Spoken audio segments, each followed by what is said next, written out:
Justo ingresó la Fran. Listo. Vamos a dar inicio entonces. Y lo primero que vamos a hacer es, primero porque hay que ir medio despertando, ¿verdad? Día sábado de la mañana. No es un día muy agradable para tener clases.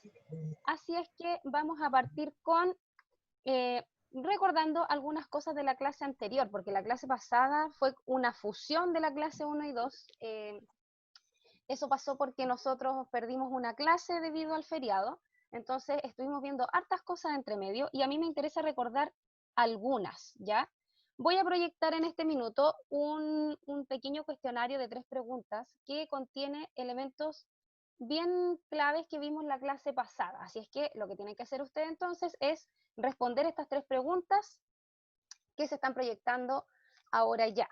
La gracia es que lo antes posible, con lo que recordemos, por supuesto, ¿verdad? Primero ahí identificar cuál de todas esas alternativas que aparece ahí es falsa. MD significa marcador discursivo, ¿ya? Para los que no se acuerdan. ¿Cuál de estos marcadores discursivos introduce una reformulación y esa definición a qué recurso pertenece? Son esas 3 preguntitas.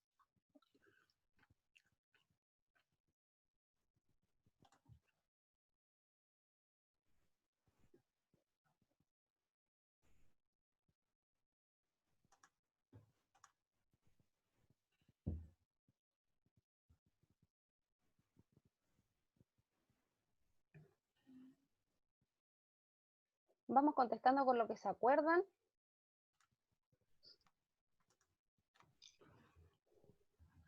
Buenos días, profesora. Buenos días, compañeros, compañeras. Ahí ya 4 compañeros se tiraron a la piscina, de una. Profe, Dígame. yo le aparezco como Rodrigo, pero soy Anaís, es que esta es la sesión de mi novio. Y no Ya, salirme. mira, en todo caso te da la oportunidad de cambiar el nombre. Sí, A te ver, da la pero oportunidad. Mira, a ver, déjame ver cómo se hacía. No sé si tú tienes la oportunidad de ir abajo donde dice participantes y te sí, vas a sí. ver ya, te vas a ver a ti misma. Entonces ahí ¿Ya? hay una pestaña que dice tú Ah, pones ya lo vi, ya lo vi. sí, dice más y ahí tú puedes renombrar y ahí tú puedes cambiar tu nombre porque esta sesión tampoco es mía, créeme. Esta también es de mi novio. Entonces yo también tengo que hacer eso todas las veces que ingreso para cambiar. De hecho, la foto ahí no aparezco yo, pero lo importante es que aparezca mi nombre. Ya, profe, ahí me cambié. Gracias. Listo. Vamos, vamos recién en la mitad de los que estamos presentes aquí. Falta todavía. Bien, Bastián. Perfecto, no importa que lo haya contestado por sentido común, muchas de estas cosas tienen que ver con cosas que nosotros aprendimos en el colegio, así que por eso que quiero partir recordando eso para cerrar el ciclo del texto explicativo, ¿ya? Así es que aquí vamos a hacer una breve síntesis, después vamos a revisar un par de textos que tengo seleccionados de la actividad que quedó en aula virtual y posterior a ello entonces vamos a pasar a ver la temida argumentación, ¿ya? Faltan 3 personas todavía. Vamos ahí, vamos a contestar lo que, de verdad, de lo que se acuerden. Si no se acuerdan, contesten por intuición.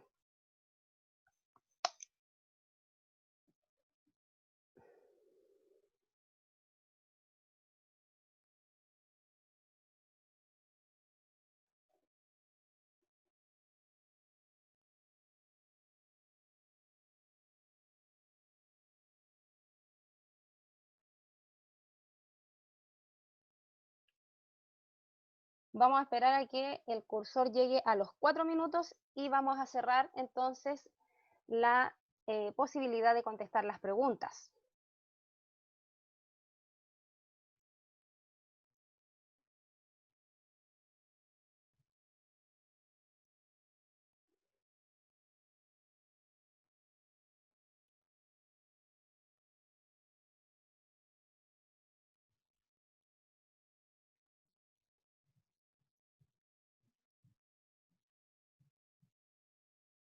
Y bien, nos queda un compañero, pero ya nos quedan 5 segundos, así es que vamos a cerrar a los 4 minutos y nos quedamos entonces con estos resultados. Ya, yo voy a compartir con ustedes los resultados y resulta que vamos a recordar entonces algunas dimensiones de lo que estuvimos trabajando la clase pasada.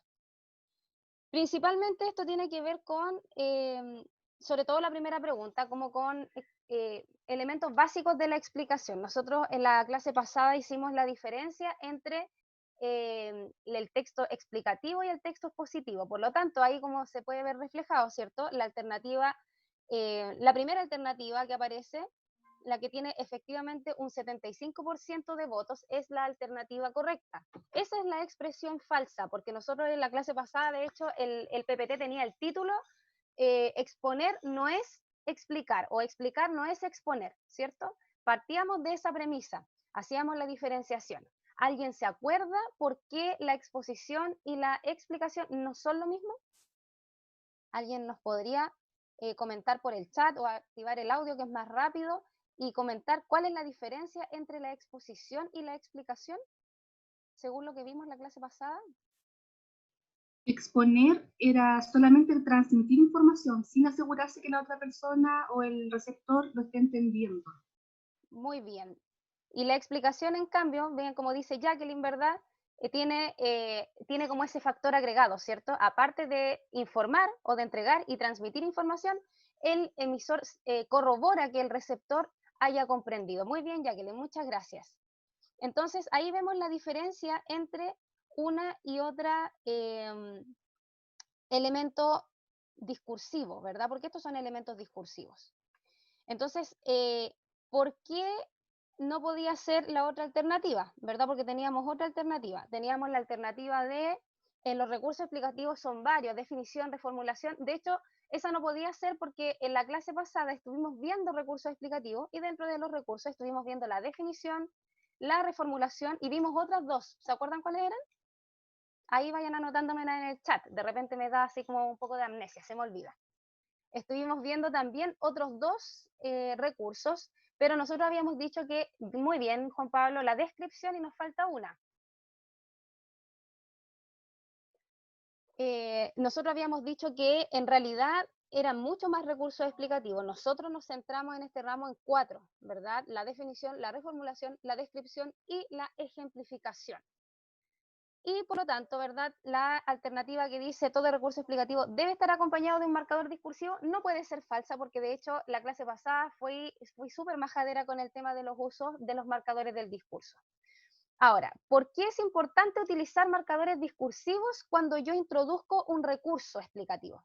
¿Alguien se acuerda de la explicación, digamos, un poco más técnica desde la escritura? ¿En quién tenemos que pensar cuando escribimos un texto? ¿Tenemos que pensar en nosotros o tenemos que pensar en la persona que lo lee? ¿Qué creen ustedes? Ahí pueden ir interactuando por el chat. Tengo abierto el chat para ver todo lo que van escribiendo.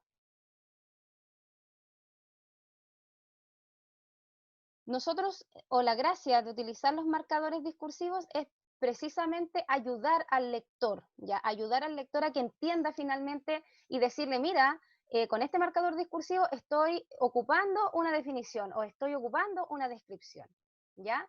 Los marcadores del discurso y los conectores me van a servir no solamente para otorgar cohesión al texto, sino para que la finalidad del texto explicativo se cumpla, ¿cierto? Que es la finalidad que mencionaba Jacqueline, que es que mi receptor entienda lo que yo estoy transmitiendo. Entonces, todo recurso explicativo y todo recurso argumentativo, lo vamos a ver hoy día, debe estar o debe contener marcadores o conectores que le permitan al lector mirar, observar, evidenciar, ¿verdad?, ciertos elementos dentro del texto. Ya se hacen evidentes esos elementos. Ya es como si ustedes prendieran una ampolleta para iluminar el recurso. Eso es lo que hace un marcador discursivo. Luego dice la pregunta número 2, ¿cuál de estos marcadores introduce una reformulación? ¿Ya? Y aquí la votación estuvo súper dividida, aun cuando el 75% que votó por el es decir está en lo correcto, hubo personas que pensaban que el por ejemplo o el está compuesto por eran conectores que me servían para reformular.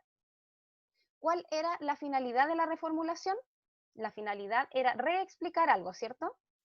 Cuando, por ejemplo, yo estoy definiendo un concepto y ese concepto es muy técnico y el receptor, si no está muy familiarizado con la disciplina, a lo mejor no lo va a entender, ¿qué hago yo?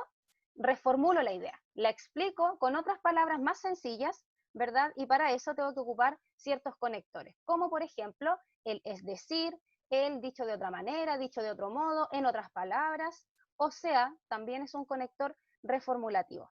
El está compuesto por ¿qué tipo de conector es? ¿Para qué me sirve? ¿Qué recurso introduce el está compuesto por? Si se acuerdan, lo van anotando por el chat. Y obviamente el... Para describir, maestra. Súper bien. Entonces, el está compuesto por, tal como dice John, es un conector que me sirve para la descripción. Y el por ejemplo, obviamente, ¿verdad? Me sirve para introducir una ejemplificación. Y tenemos la última pregunta que dice, recurso explicativo que tiene la función de volver a explicar algo, pero con ideas, y aparece bien grande, no con casos específicos. Y aquí la votación estuvo súper dividida también, porque un 58% afirma que esta definición corresponde a reformulación, pero un 42% cree que esta definición corresponde a ejemplificación. ¿Se acuerdan que la semana pasada yo les decía, bueno, pero uno piensa que estos recursos son súper fáciles de aplicar? ¿Quién en su vida no ha definido alguna vez? ¿Quién no ha descrito algo alguna vez?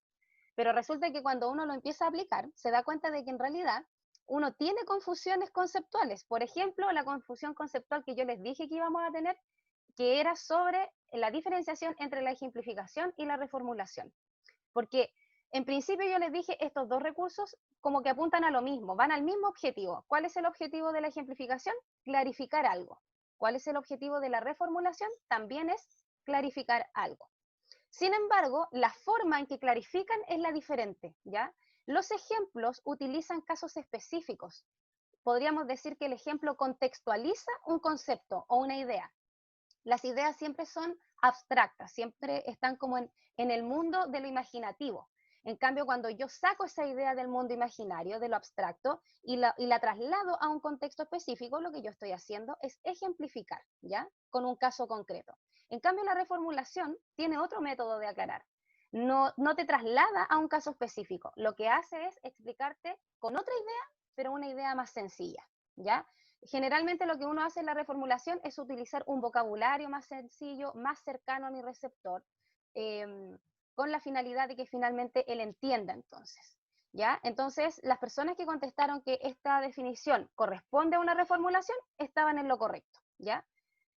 Porque los casos específicos corresponden a la ejemplificación. Entonces, vamos a dejar de compartir la votación y vamos a compartir pantalla porque les quiero mostrar algunos ejemplos. Los ejemplos que saqué del aula virtual están sin nombres porque a mí lo que verdaderamente me interesa es analizar los textos, ¿ya? No importa de quién es, quién hizo el trabajo, eso es lo de menos. Perfecto, entonces vamos con el texto. Yo no sé si lo están viendo en este minuto, ¿me pueden confirmar?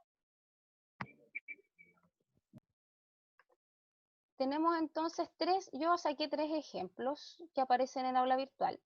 Y son los siguientes. Entonces dice, se entiende por planificación educativa a un proceso metódico diseñado para alcanzar uno o varios objetivos de aprendizaje. Es decir, se encarga de especificar los fines, objetivos y metas de la educación a través de la planeación que permite definir qué hacer y con qué recursos y estrategias.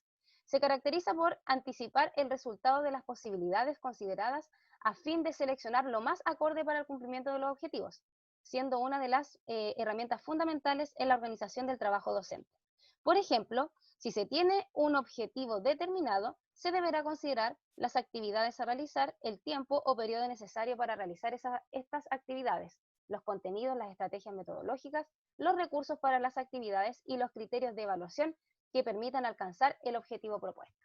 Entonces, yo este mismo texto se los voy a copiar a ustedes en el chat, porque lo que me interesa es que después de la lectura rápida que yo le di, ustedes puedan releerlo unas cuantas veces y podamos aplicar la rúbrica que yo les dije que íbamos a hacer o que íbamos a aplicar siempre en las clases. Voy entonces a dejar de compartir y me voy al chat. Ahí les dejo el texto, ¿ya? Y vamos entonces a aplicar la rúbrica que decía, tenía varias tenía varios indicadores, ¿cierto? Tenía, por ejemplo, el primer indicador era evaluar si la definición está realizada con precisión conceptual y en sus propias palabras utilizando el marcador discursivo de manera pertinente. ¿Ya? Tenemos que ver si la descripción efectivamente señala las 3 características solicitadas, además de utilizar el marcador discursivo pertinente.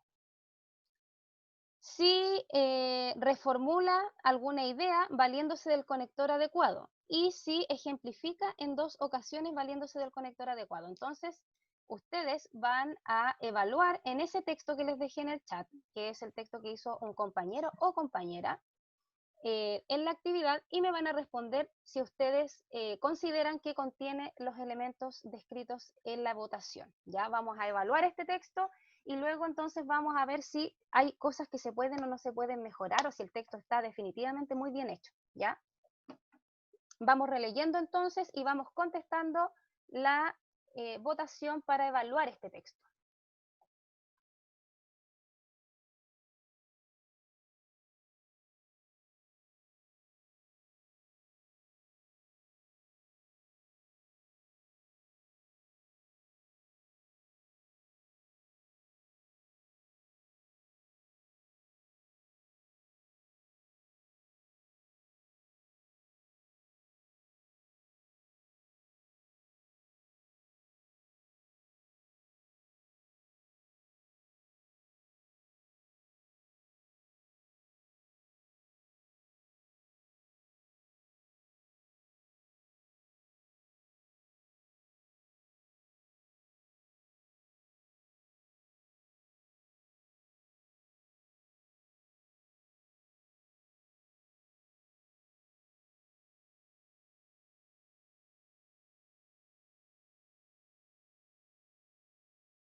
Vamos evaluando, chiquillos, para que avancemos.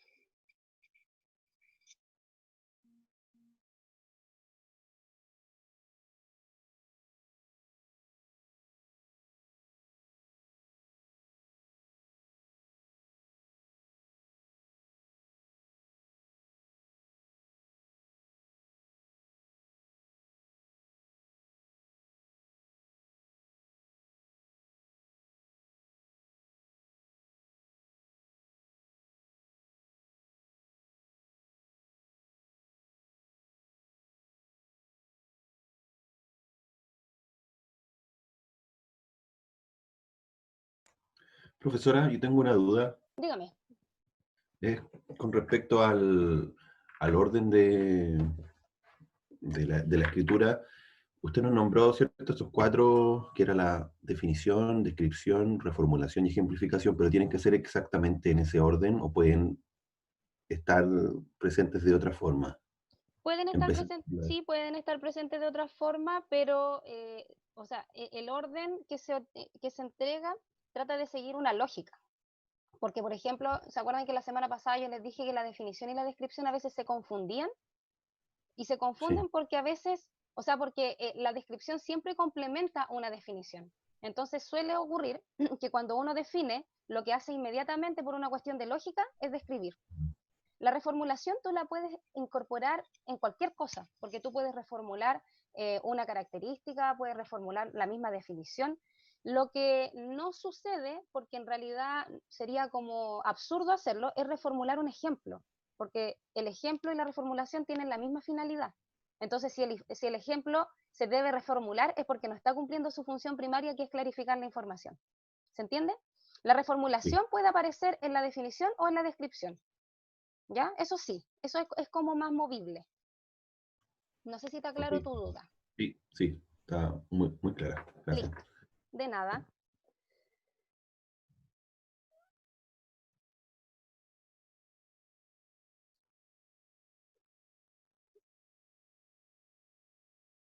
Vamos a dar entonces, vamos a dejar que se cumplan 6 minutos para que el resto pueda terminar de evaluar y vamos entonces a desmenuzar este texto que nos va a servir, ¿cierto?, para ir observando finalmente cómo se llevaron a cabo los recursos y también me va a servir entonces para echarle una miradita también a mi trabajo, los que hicieron la actividad y se van a dar cuenta entonces de qué manera ustedes lograron o no lograron el objetivo que era aplicar los recursos con todos los elementos que aprendimos la clase pasada.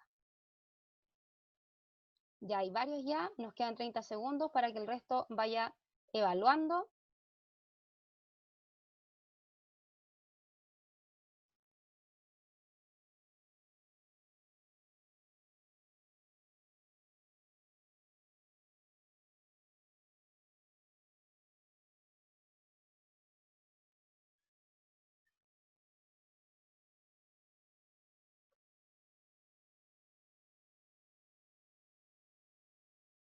Entonces vamos a cerrar para mirar qué pasó, cómo evaluamos este texto, ¿ya?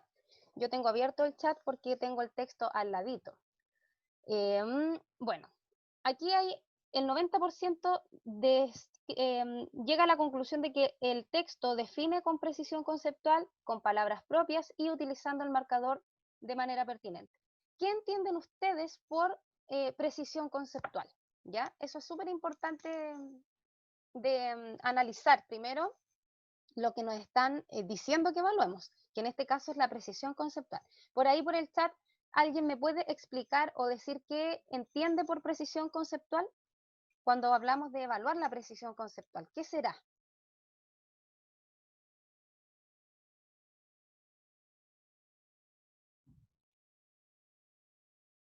¿Qué será ser preciso conceptualmente hablando?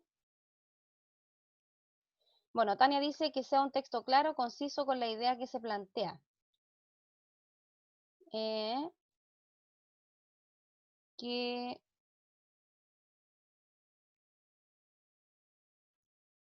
se apaga el tenor literal del concepto. Que se apega, que se apega al tenor literal del concepto. Ya. Que se logre explicar la idea principal con palabras simples y de manera clara. Bien. ¿Será el uso adecuado de los marcadores discursivos?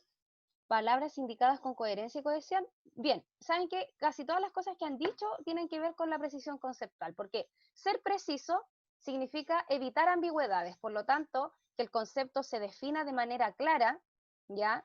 Y que no sea vaga la definición, porque si la definición es vaga o es superficial, generalmente lo que se provocan son ambigüedades o imprecisión, como que no me queda claro qué diablo es el concepto, ¿ya? Y eso no puede pasar.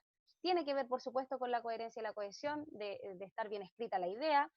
Como dice alguien por ahí también, que las palabras sean adecuadas para que finalmente se genere esa claridad, pero que existe un equilibrio, porque muchas veces nosotros nos vamos como por lo sencillo y perdemos esa precisión porque explicamos el concepto muy superficialmente, ¿ya?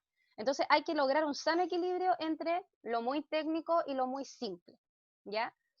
Por lo tanto, precisión, lo que teníamos que evaluar en este texto era que precisamente esta definición nos entregara claramente lo definido, que en este caso tiene que ver con la planificación en educación, ¿ya?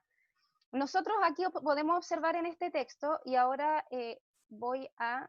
No lo voy a quitar todavía porque me interesa ver las otras evaluaciones, pero podemos ver en el chat, ¿cierto?, en el texto, que dice se entiende por. Ese se entiende por viene a ser un marcador discursivo que introduce definiciones, ¿ya?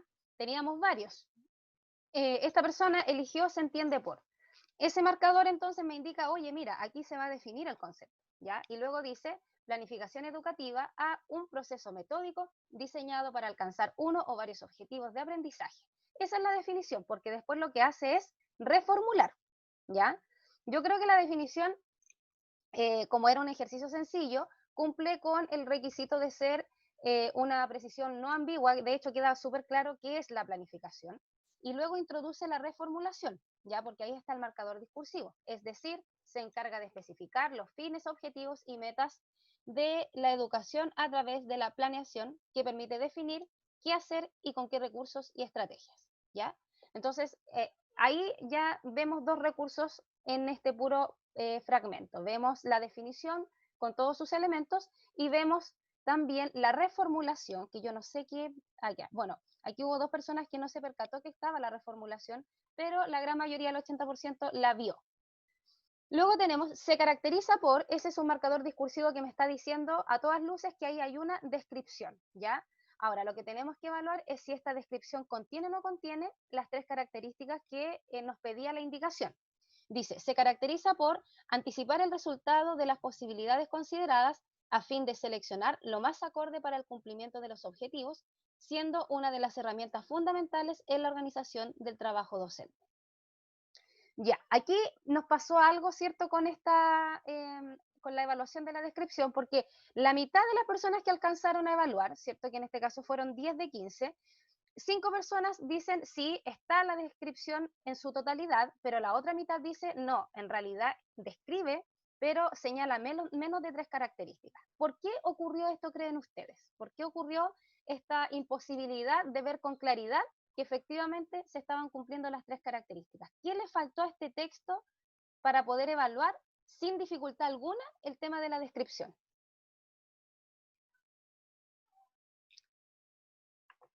Listo, ahí los publiqué, los compartí, los resultados, para que ustedes también puedan verlos. ¿Qué será? ¿Por qué pasará esto? ¿Por qué habrá ocurrido esto con esta parte del texto? ¿Por qué creen ustedes? Porque yo les voy a decir qué pasó con la descripción, pero me gustaría que ustedes me dijeran por qué fue tan difícil evaluar si cumplía o no cumplía con los requisitos. La descripción comienza con el marcador discursivo donde dice se caracteriza por y termina donde dice trabajo docente. Porque luego, ¿cierto?, viene el marcador discursivo de la ejemplificación y ahí ya no hay descripción. Entonces tenemos que ver si en ese fragmento están o no están las 3 características. Dice, se caracteriza por anticipar el resultado de las posibilidades consideradas a fin de seleccionar lo más acorde para el cumplimiento de los objetivos, siendo una de las herramientas fundamentales en la organización del trabajo docente.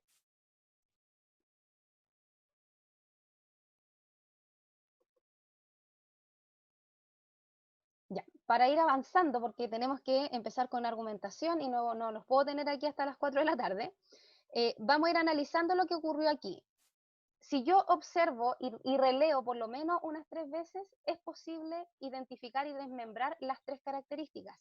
Pero el lector no debería hacer eso, no se debería estar craneando buscando las 3 características. Por eso que es tan importante utilizar estos recursos de escritura, porque en la medida en que mi receptor o mi lector identifica rápido los elementos, significa que lo entiende rápido. ¿Ya? Y esa función tiene que ser mía como escritor. Yo tengo que facilitarle la comprensión a mi lector.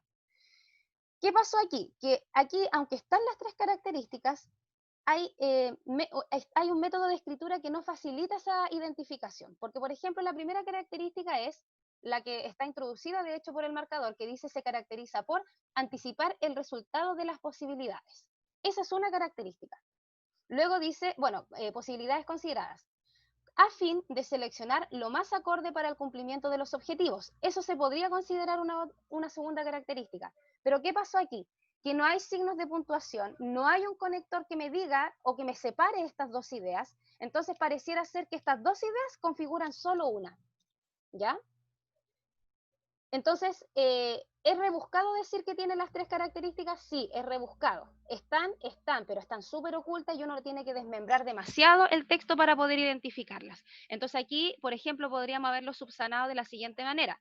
Se caracteriza por anticipar el resultado de las posibilidades consideradas y aquí podríamos haber puesto un conector. Por lo tanto, esto permite, como segunda característica, seleccionar lo más acorde para el cumplimiento de los objetivos. Por último, esta última idea es la herramienta fundamental en la organización del trabajo docente. Si se fijan, incorporando conectores, ¿verdad?, que me separen las ideas, era mucho más fácil poder identificar las 3 características. Eso fue lo que ocurrió con la descripción, ¿ya? Entonces, tanto los compañeros que contestaron sí totalmente, como los que contestaron en realidad tiene menos de 3 características, se entiende por qué se genera esa confusión. ¿ya? Se genera la confusión porque el texto tiene falta de cohesión, ¿ya? La cohesión, yo les dije a ustedes en la clase pasada, se logra cuando yo utilizo de manera correcta y de manera pertinente la cantidad de conectores adecuados para que las ideas se entiendan, ¿ya? Por eso que es importante el uso de los conectores. El nombre lo dice, ¿para qué me sirve? Para conectar ideas. Establece la función y el rol que cumplen las ideas dentro del texto. Entonces, si yo no pongo conectores, es el lector el que se va a tener que cranear qué vínculos tiene una idea con otra. Y eso no debería ocurrir, ¿ya? De hecho, el lector lo único que tiene que hacer es sentarse, tomar el texto y decodificarlo, ¿ya? Si el lector lo entiende, es porque mi tarea como escritor estuvo súper bien hecha. Si el lector tiene que cranearse un poco para buscar los elementos y para comprender el texto, entonces hay cosas que mejorar, ¿ya? Una de esas cosas que hay que mejorar entonces en este texto era la descripción. La reformulación ya la vimos, y por último, los ejemplos, ¿ya? Aquí también ocurrió algo bien curioso en la evaluación. Hay un 50% que afirma que este texto presenta los dos ejemplos. Sin embargo, hay un 40% que dice que en realidad ejemplifica solo en una oportunidad, y hay un 10% que dice que no ejemplifica. Vámonos al texto. El texto dice, por ejemplo, aparece el conector, dice, si se tiene un objetivo determinado, se deberá considerar las actividades a realizar, el tiempo o periodo necesario para realizar estas actividades, los contenidos, las estrategias metodológicas, los recursos para las actividades y los criterios de evaluación que permitan alcanzar el objetivo propuesto. ¿Qué pasó con esta ejemplificación? Y aquí sí me gustaría escuchar o bien leer en el chat la opinión que ustedes tienen. Voy a dejar de compartir los resultados porque esto es lo último que vamos a evaluar. Y vamos a compartir pantalla con el texto. Entonces, ¿qué creen ustedes que pasó con este ejemplo? ¿Por qué hubo personas que dijo sí, ejemplifica? O ejemplifican una vez. ¿Y por qué hubo personas que lisa y llanamente dijeron no, esto no es una ejemplificación? ¿Qué pasó aquí?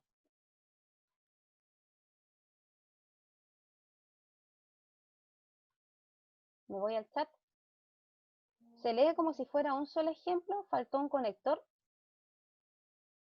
Jacqueline, ¿tú crees que esto se podría separar para que se entiendan dos ejemplos como lo que ocurrió con la descripción? ¿Dónde harías tú el corte para que se entiendan que son dos ejemplos? ¿O es imposible hacerlo? Yo creo que se puede. Ya, ¿y dónde harías el corte tú para que se entienda que estos son dos ejemplos?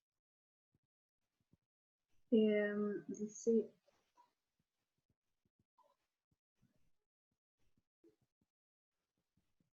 podría ser, ¿y los criterios de evaluación? Lo de arriba como que es una sola idea, pero llegando al final, y los criterios de evaluación que permiten alcanzar el objetivo propuesto, podría ser un segundo ejemplo. Ya. Bueno, ya. Jacqueline tiene la propuesta de que entonces el ejemplo efectivamente dura hasta donde dice actividades, y el segundo ejemplo sería y los criterios de evaluación que permiten alcanzar el objetivo propuesto. Pablo, bueno, Anaís dice que... ¿Perdón? Profe, ¿Sí? una pregunta. Lo que pasa es que yo también entendí como un solo ejemplo, porque dice, por ejemplo, si se tiene un objetivo determinado, se deberá considerar las actividades y los criterios de evaluación. Para mí es una finalización de la idea, y los criterios, porque en ese caso, si hubiera habido más de un ejemplo, hubiera dicho el segundo ejemplo o algo parecido para que nos lleve a tomar una decisión de que tiene más de un solo ejemplo. Claro, es que eso es lo difícil, porque a diferencia de la descripción, tal como dice Kini, en la descripción nosotros podíamos hacer esa división, porque las ideas estaban como para hacerlo. Pero en este caso es más difícil, porque si yo corto, por ejemplo, donde nos decía Jacqueline, las actividades y los criterios de evaluación que permiten alcanzar el objetivo propuesto, eso corresponde a la misma idea, porque de hecho el objetivo propuesto aparece como referencia de la primera parte del ejemplo, donde dice si se tiene un objetivo, y luego cierra la idea con el objetivo propuesto, que se supone que es el objetivo de la primera parte del ejemplo, ¿ya? Entonces es un poco complejo porque todo esto corresponde a una ejemplificación, ¿ya? Ahora, el ejemplo igual es complejo, siento yo, ¿ya? Yo tengo, porque si ustedes se fijan, es un ejemplo que está basado en ideas, no está basado en un contexto concreto.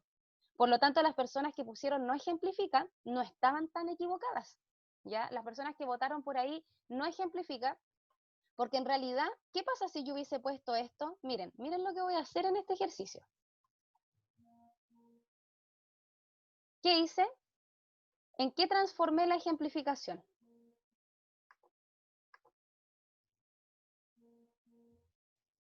En una reformulación. Ya. ¿Y qué creen ustedes entonces? ¿Esto es una reformulación o es una ejemplificación? Porque acuérdense Sí, que a mí me pasó eso, profe, que yo lo vi más como una reformulación que como una ejemplificación. muy bien, eso es la gente que votó y que dice no ejemplifica. El hecho de que aparezca el conector, por ejemplo, no significa que inmediatamente el ejemplo esté bien ejecutado. No sé si me doy a entender. Muchas veces, por eso que yo les dije, esto suena muy sencillo. Cuando nosotros vimos recién los recursos dijimos, vamos a ver la ejemplificación. ¿Quién en la vida no ha ejemplificado? Claro, pero uno cuando ya lo aplica se da cuenta de que en realidad tiene algunas confusiones. En este caso yo siempre les dije, la reformulación y la ejemplificación son primas hermanas, son súper fáciles de confundir, así como lo es la definición con la descripción. Sin embargo, aquí la idea clave es siempre tener en mente, ¿mi ejemplo está aludiendo a un caso específico o mi ejemplo está con un lenguaje más sencillo explicando la idea con otra idea? Aquí lo que existe es una explicación de la idea anterior, que era bien compleja, con otra idea, una idea más sencilla, más desglosada. Si aquí ustedes se fijan, la idea está desglosada. Arriba es una idea general y después viene una idea desglosada parte por parte. Pero eso no es una ejemplificación, porque la ejemplificación hubiese sido, tal es el caso de una clase que tiene como objetivo identificar narradores en cuentos infantiles. Eso sí es un ejemplo, porque yo estoy contextualizando en un caso específico, ¿ya? Entonces, en este caso, no existía, o sea, existía ejemplificación, pero solamente desde el ámbito, desde el marcador discursivo, pero la ejemplificación en realidad era una reformulación camuflada, ¿ya? Entonces tenemos que tener ahí ojo con cómo estamos aplicando, ¿ya? De hecho, lo que nos sirve hacer este ejercicio de mirar algunos textos es precisamente para tomar conciencia sobre cómo estoy aplicando estos recursos, ¿ya? Espero que con toda esta explicación y con toda esta evaluación que hicimos hoy día, les haya quedado mucho más claro cómo es que se trabajan los textos y los recursos explicativos, ¿ya? Porque hoy día vamos a dar por cerrada la aplicación inicial, digamos, de los recursos explicativos y vamos a pasar a los recursos argumentativos, ¿ya? Entonces voy a compartir pantalla con la clase de hoy día. El PPT de esta clase está en aula virtual para que sepan. Y bueno, aquí vamos a partir con algunas... antes de... A mí me encanta saber, me gusta mucho tantear terreno de cómo o con qué conocimiento nos enfrentamos a todos estos temas.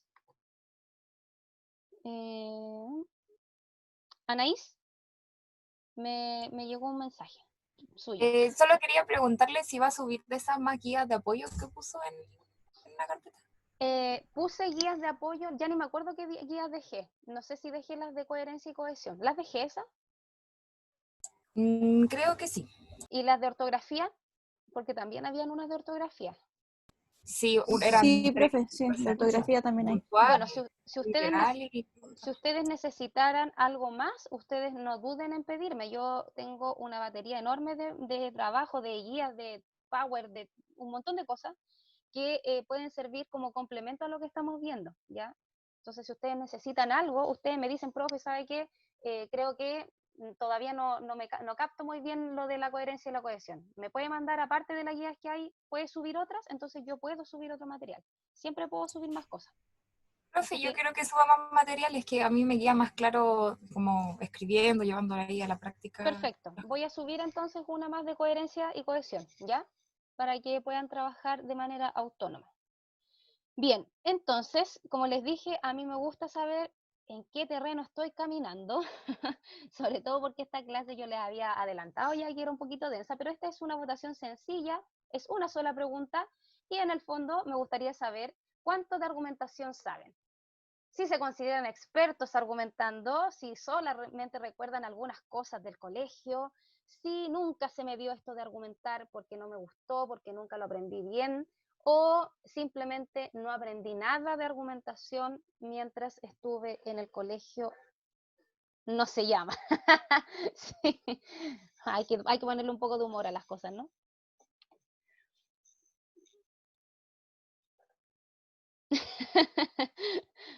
Sí, hay que ponerle un poco de humor al asunto.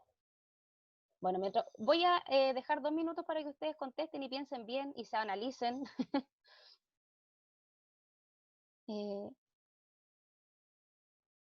Para que puedan buscar bien ahí en su interior qué sucede con lo que saben de argumentación. Entonces, ¿dónde estoy? Aquí estoy.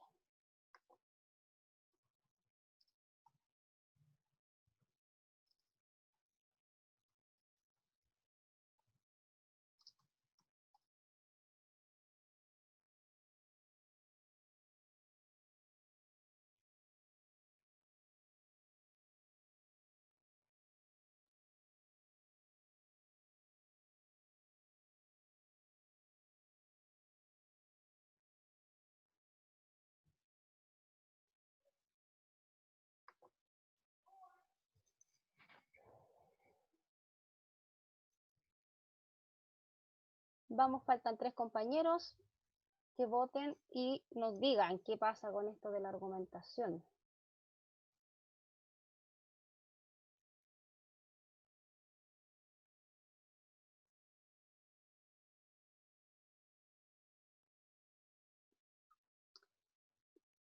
Voy a compartir con ustedes. Mira, justo ahí se sumó un compañero que faltaba por votar. Bien, vamos a finalizar entonces. Y estos son los resultados, chiquillos. En general, esto nos pasa, que uno viene con recuerdos, algunos vagos, otros un poco más con más refresco, ¿verdad? Porque hicieron preu y esto se pasa en el preu. Y uno aprende cosas de argumentación, pero quedan ahí como un recuerdo vago de la estructura, por ejemplo, o de la finalidad que persigue. Pero también existe como la sensación de que nunca se me dio esto de argumentar de manera correcta. O sea, yo no digo que ustedes no apliquen la argumentación, de hecho todos en nuestra vida argumentamos todos los días. El punto es de qué manera yo argumento, ¿cierto? Porque ustedes no me van a decir que no discuten con la gente, ¿cierto? Desde cuestiones súper cotidianas, sobre todo considerando el encierro que hay y esto de vivir con la misma gente y verla todos los días y a cada rato. Por supuesto que va generando ciertos roces y uno discute y defiende uno su postura ante una situación conflictiva. Eso uno lo hace. El punto es cómo yo estoy defendiendo esa postura.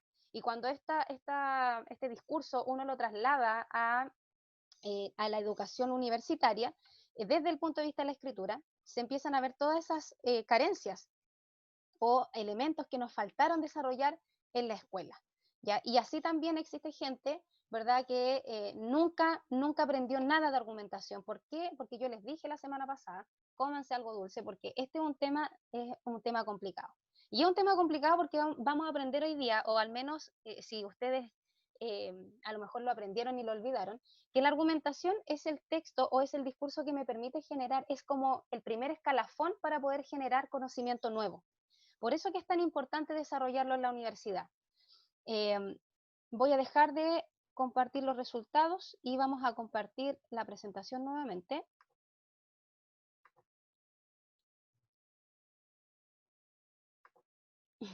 Ustedes se preguntarán por qué estoy buscando esto de unos youtubers. Es porque quiero ejemplificar con algo después cuando tengamos que ver la confiabilidad de las fuentes. Bien, entonces, vamos con esto. Bien, como yo les decía, la argumentación siempre nos hace preguntarnos a lo menos 3 cosas, ¿ya? Primero, ¿qué es un texto argumentativo? Y en este ramo nosotros vamos a considerar una definición que es como bien poética. Uno siempre en argumentación como que entrega definiciones súper técnicas, ¿no? Y la verdad es que a veces con una metáfora se puede entender mucho mejor, ¿ya? Como lo hace este autor, Van Emeren, y dice él que el texto argumentativo es la completa constelación de enunciados que han sido presentados en defensa de un punto de vista. Si ustedes se fijan, dice la completa constelación. ¿Qué es una constelación? Un conjunto gigante de estrellas, ¿cierto? Entonces, lo que hace Van Emeren es decir, son todas las ideas, un montón de enunciados, ¿cierto?, que yo puedo poner a disposición para defender un punto de vista, ¿ya? Es bien sencillo cuál o qué es el texto argumentativo o el discurso argumentativo. Son todas aquellas ideas que yo puedo disponer para defender un punto de vista o para defender mi opinión, ¿ya? Eso es el texto argumentativo. ¿Qué importancia tiene? Y aquí yo siempre nosotros nos detenemos un poco aquí porque uno trata de que ustedes tomen conciencia de por qué es importante desarrollarla y tomársela bien en serio. Primero porque, como dice Serrano ahí, la argumentación es una práctica social, ¿ya? La argumentación va a permitir que las personas podamos actuar ante las discrepancias y conflictos y asumir una actitud crítica ante la manipulación de discursos sociales. Y yo creo que eso es la clave. ¿Por qué hoy día, por ejemplo, por qué creen ustedes que a Chile le costó tanto despertar? ¿Por qué creen ustedes que se aguantó tantos años antes de que existiera el estallido social? ¿Argumentar y fundamentar se pueden considerar sinónimos? Se pueden considerar sinónimos, sí. Desde el punto de vista de la argumentación sí se pueden considerar como expresiones sinónimas. Entonces, como práctica social, la argumentación nos va a permitir, ¿cierto?, asumir una postura ante una discrepancia. Nos permite posicionarnos también con una postura crítica. Los chilenos, por ejemplo, a diferencia de los argentinos, tenemos esta cuestión como de siempre ser ambiguos en nuestras opiniones. Yo no digo que seamos todos, pero como que el perfil del chileno le cuesta mucho, en términos bien coloquiales, como mojarse el potito, ¿cierto? En cambio, los argentinos tienen esa capacidad para decir, y bueno, oíste, yo opino que Chile no debería existir al otro lado de la cordillera, y lo dicen y no están ni ahí. ¿Por qué? Porque ellos tienen, culturalmente hablando, una postura crítica frente a las cosas. No les da miedo expresarse ni decir lo que piensan. En cambio, Chile vivió mucho tiempo en una burbuja donde se guardaba mucho lo que uno piensa. Sí, aparte que los argentinos tienen esta cuestión como soberbia, ¿cierto? Tiene como una cuestión egocentrista, entonces por supuesto que no están ni ahí si entregan o no entregan una opinión. En cambio, los chilenos somos más reservados, ¿cierto? Tenemos como una personalidad mucho más tranquila, y nos cuesta decir, ¿sabes qué? Esto es lo que yo opino. ¿Por qué? Nos cuesta porque nos da miedo el que dirán, sobre todo, diría yo.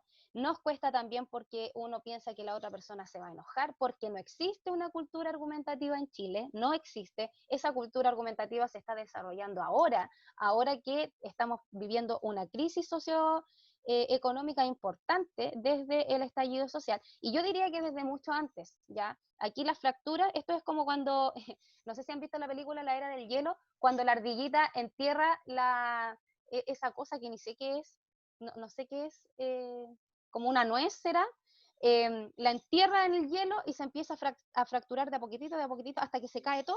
Bueno, así es lo que ocurrió en Chile, ¿cierto? Hubo hitos que empezaron a fracturar la estabilidad social en Chile. Uno de los primeros hitos, por ejemplo, que marcó, pero de verdad que marcó en la manera de pensar y de ver, por ejemplo, la educación, fue el año 2006 con la Revolución Pingüina. La bellota, muchas gracias. ¿Verdad? La nuez es redonda, nada que ver. Bueno, entonces, la Revolución Pingüina generó la primera fractura, ¿cierto? Después los estudiantes, los secundarios, los universitarios empezaron a ser un poco más críticos respecto a la educación, ¿cierto? Después hubo una segunda Revolución Pingüina en el 2011 y así, ¿verdad? Hay que recordar que el estallido social se inicia con los secundarios. La educación secundaria la lleva en cuanto a la crítica. Por eso que yo digo siempre que estas nuevas generaciones... ¿Sí? ¿Te escucho? Con respecto a lo que usted dice, finalmente son los grupos etarios más jóvenes los que son capaces de luchar, porque las personas que ya son más adultas simplemente se conforman con lo que tienen. Sí, y eso no tiene luchan por algo más. Sí, eso tiene que ver con una característica muy biológica, eso es una característica psicobiológica en realidad. ¿Quién cuando uno no fue adolescente no fue impetuoso? ¿Cuántos de nosotros no hicimos ciertas locuras en la adolescencia? Díganme si no.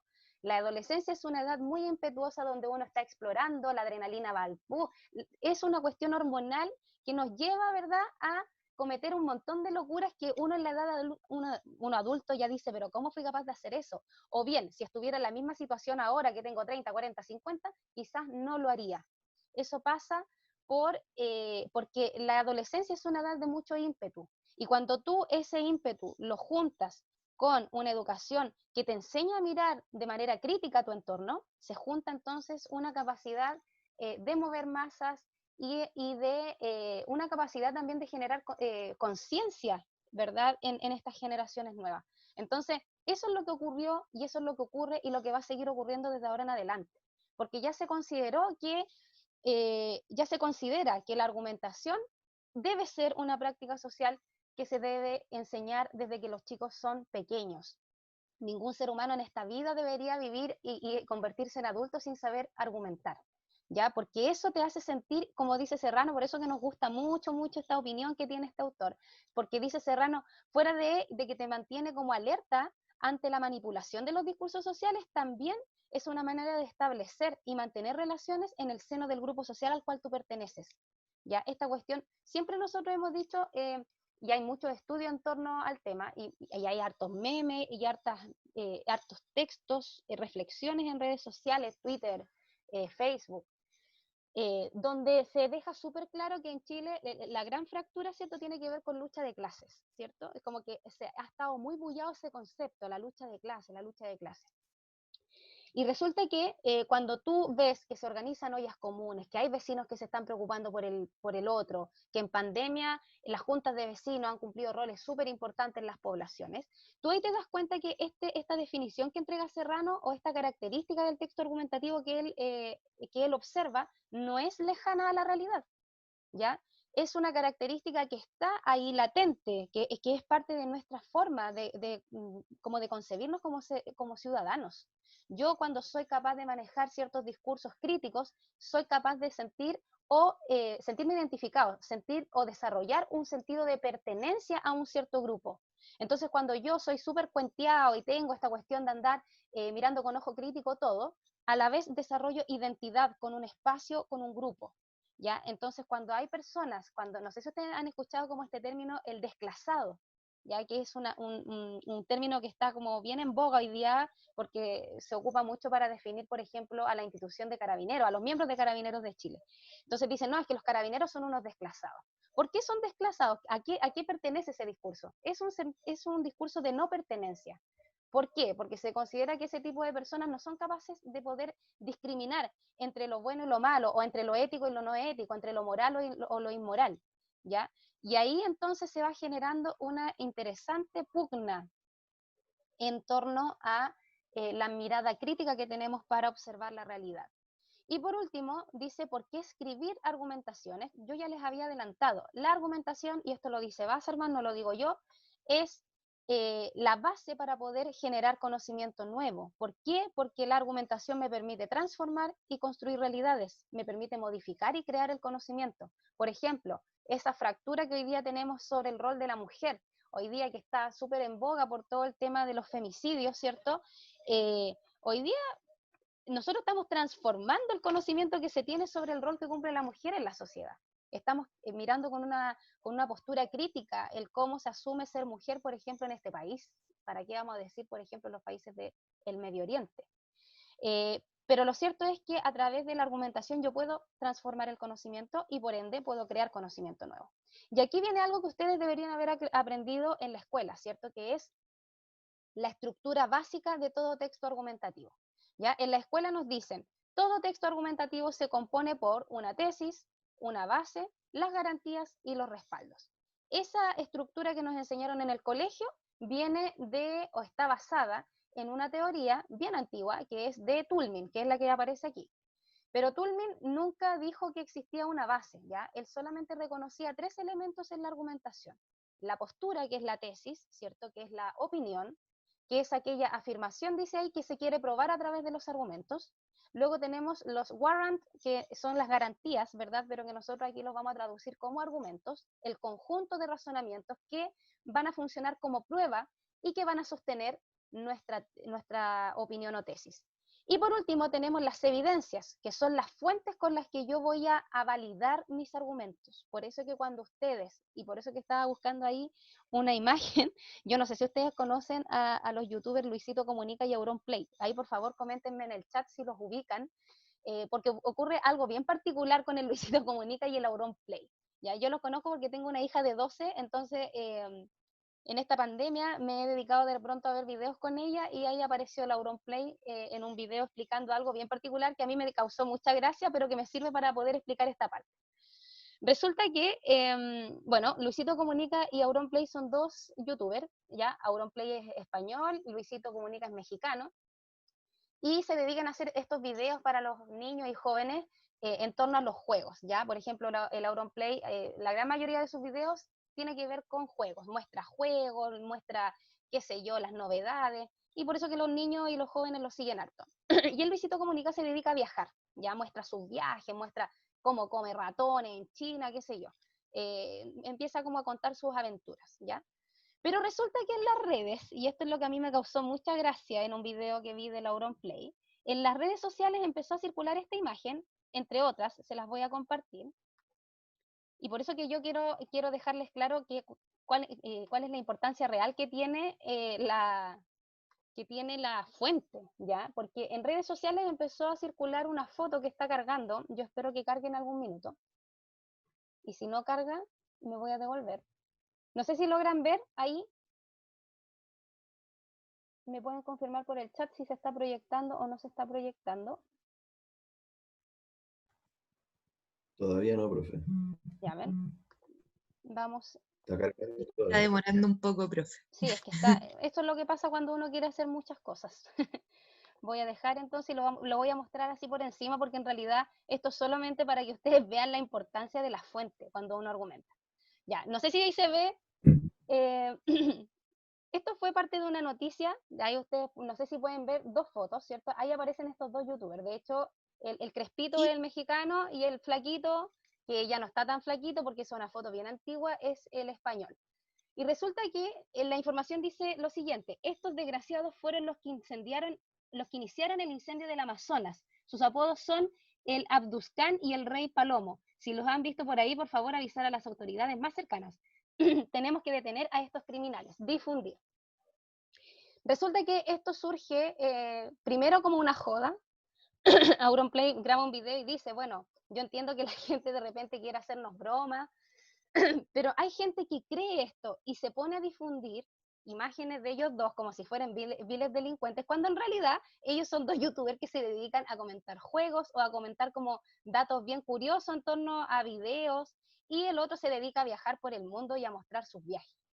Pero la gente cuando ve esta información, la gente que los conoce sabe que es una broma, entonces los comparten porque les causa gracia. Pero hay gente que no sabe y lo comparte creyendo que esto es cierto.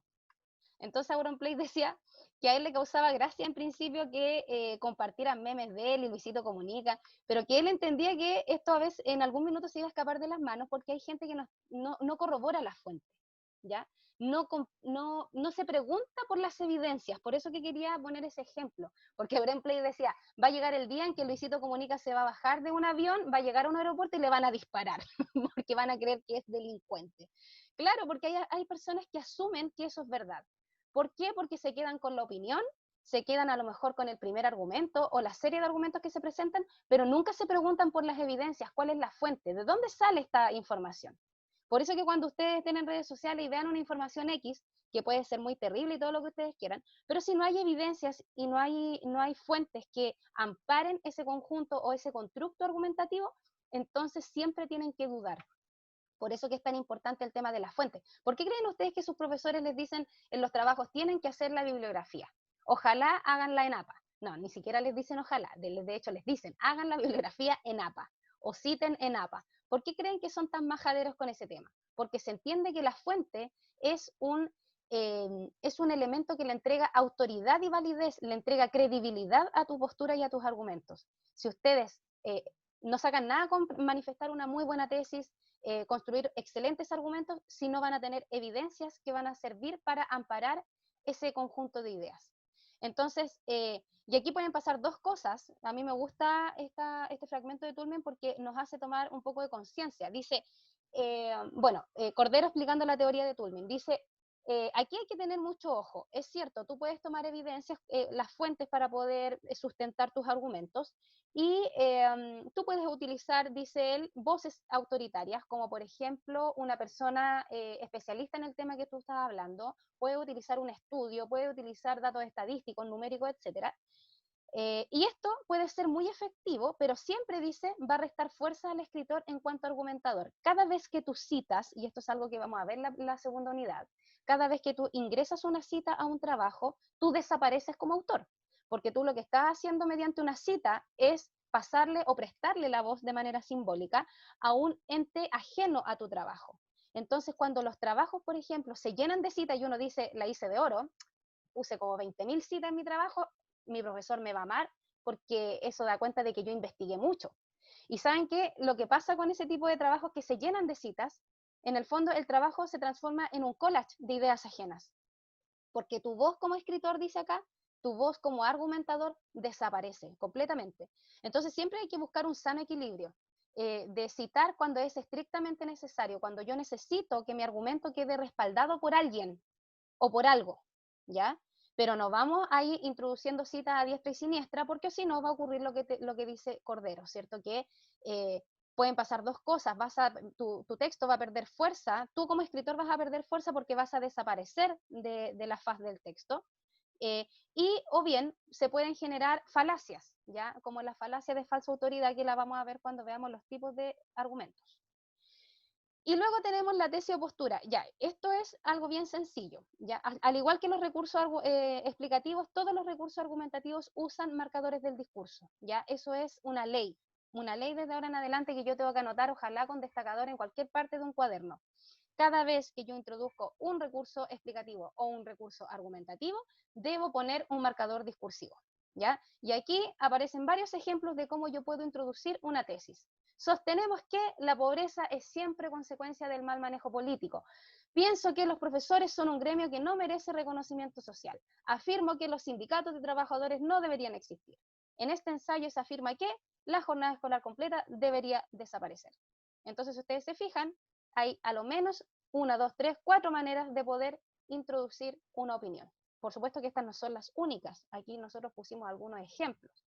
Pero siempre es bueno poner un marcador discursivo, porque supongamos que yo parto mi texto como los ensayos, como el ensayo que vamos a desarrollar en la tercera unidad, donde se les pide a ustedes que primero trabajen la parte explicativa del asunto, ya que contextualicen un problema, que hablen sobre un tema, que lo definan un concepto, que lo describan. ¿Y qué pasa si después ustedes empiezan a argumentar y no ponen marcador discursivo? ¿Qué creen ustedes que podría ocurrir si yo no pongo un marcador discursivo en un texto que mezcla lo explicativo con lo argumentativo?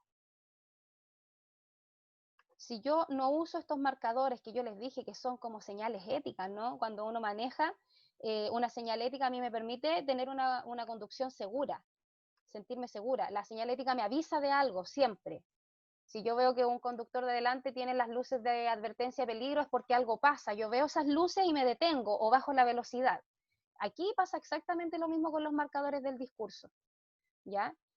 Los marcadores discursivos me sirven para decir exactamente, muy bien Pablo, si yo no ocupo los marcadores del discurso, se va a generar ambigüedad en el texto. ¿Dónde empieza lo argumentativo y termina lo explicativo? Si yo no pongo una señal ética que me indique, si no prendo las luces de advertencia de peligro donde me dice, mira, aquí terminó lo explicativo y empieza lo argumentativo. Eso solo se puede conseguir si yo utilizo los marcadores del discurso, ¿ya? Entonces, cuando yo veo pienso que, afirmo que, sostenemos que, me doy cuenta que ahí ya empieza absolutamente el área argumentativa, porque la tesis, ¿verdad? Se espera que ustedes sigan como la estructura más sencilla para argumentar, que es presentar primero la tesis, luego el conjunto de argumentos con sus respectivas evidencias. Entonces tenemos que tener dos ideas claras sobre las tesis, ¿ya? Siempre llevan marcadores del discurso, ¿verdad? Que son palabras clave que me van a ayudar a identificar los recursos. Y las tesis nunca se escriben como pregunta, jamás en la vida. ¿Por qué creen ustedes que una tesis no se puede escribir como una pregunta? ¿ya? La característica es que las tesis siempre son afirmaciones, nunca se escriben en forma de pregunta. ¿Por qué creen ustedes que una tesis no debería escribirse como pregunta?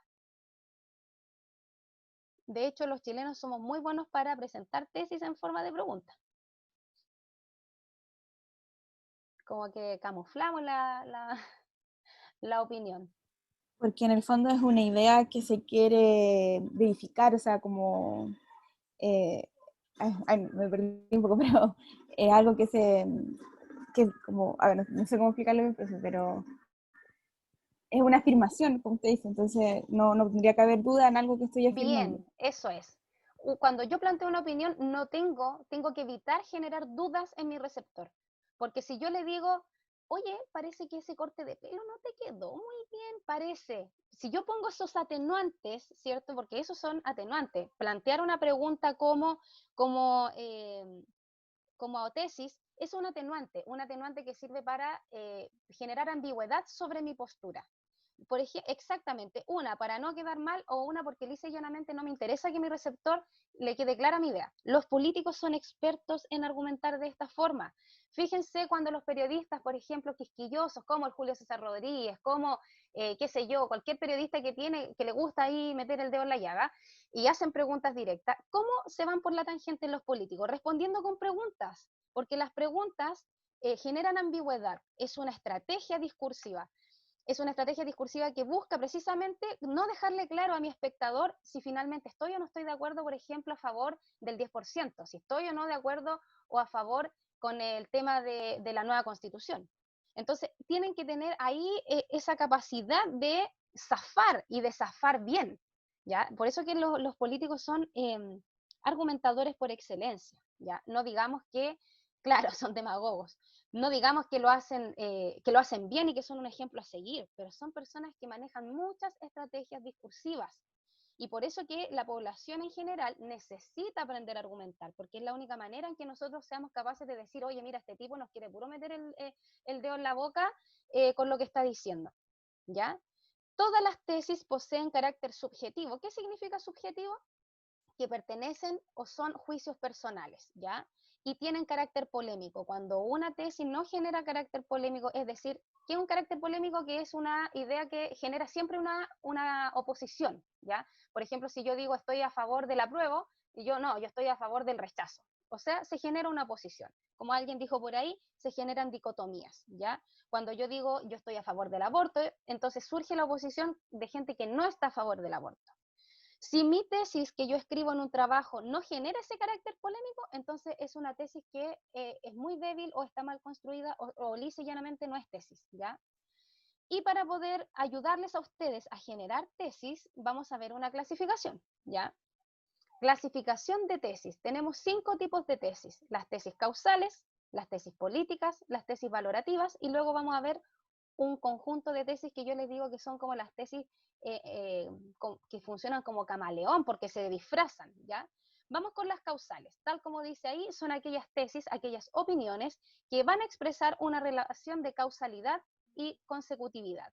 Como por ejemplo, la causa de la pobreza es el mal manejo político. La consecuencia de la baja autoestima académica siempre es la deserción. Los niños y niñas se transforman en adultos infelices producto de la vida sedentaria. Si ustedes se fijan, ¿cuáles son las palabras clave ahí? Conectores o marcadores del discurso, causales o consecutivos. Por eso que yo les dejé en el aula virtual un Word con todos los tipos de conectores que existen en el español para que ustedes se vayan familiarizando con este tipo de palabras. Las tesis políticas, que son aquellas opiniones que van a expresar que algo debería cambiar o que algo debería mejorar, siempre van a surgir como una respuesta a ciertos conflictos, ¿ya?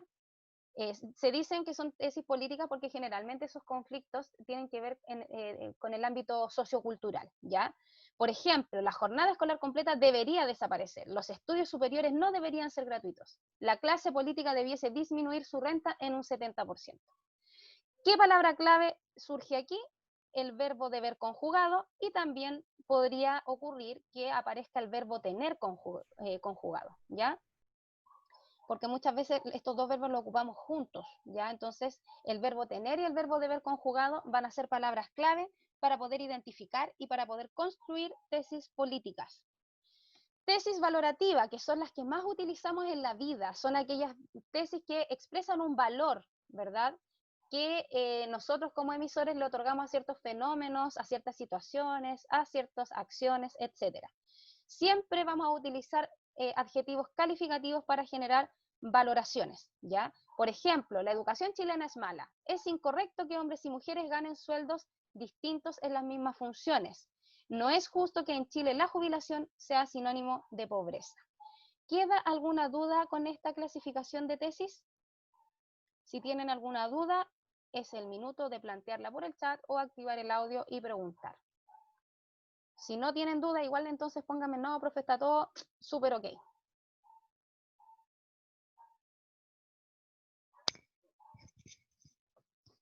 Bueno, ahí el Pablo dijo, sí, Cast es una persona es que él no está ni ahí con nada. Él es de esas personas que no les interesa quedar mal con nadie con tal de... Pero también tiene otra cosa mala, porque él o sea, aunque él es súper claro en sus argumentos, ¿cierto? En su postura, él es muy poco tolerante con las posturas contrarias. Eso es lo que ocurre. Entonces, no le sirve de nada ser directo si no es tolerante. Porque eso es parte también de la argumentación. ¿Se acuerdan que yo no sé si, no, parece que a ustedes no les dije que la ley de la argumentación es esta? Yo les voy a entregar la receta de la vida para que nunca más pierdan tiempo con gente que no entiende cómo argumentar. Y así ustedes no pierden tiempo, no se calientan la cabeza. Cuando ustedes están en una discusión con alguien, con un pololo, con una polola, con un hijo, con una hija, con una persona X de la calle, y hoy día que la gente con producto del encierro anda tan sensible, tan irritable,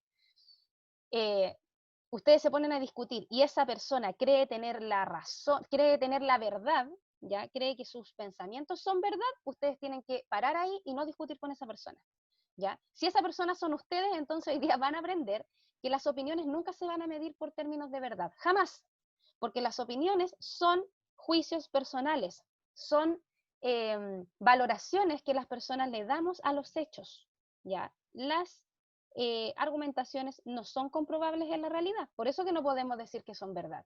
Lo que sí podemos medir la argumentación en términos de validez. Una argumentación nunca va a ser verdadera, pero sí va a ser válida. ¿Cómo podemos validar nuestra opinión? Precisamente entregando una buena construcción de opinión, sustentándola con argumentos claros, bien definidos, no falaces, ¿ya? Y cada argumento sustentarlo con una fuente. Eso va a hacer que mi argumento sea válido, pero nunca nosotros vamos a poder hablar de verdad en términos de argumentación, ¿ya? Porque la verdad tiene que ver con los hechos, y los hechos son objetivos, no son subjetivos.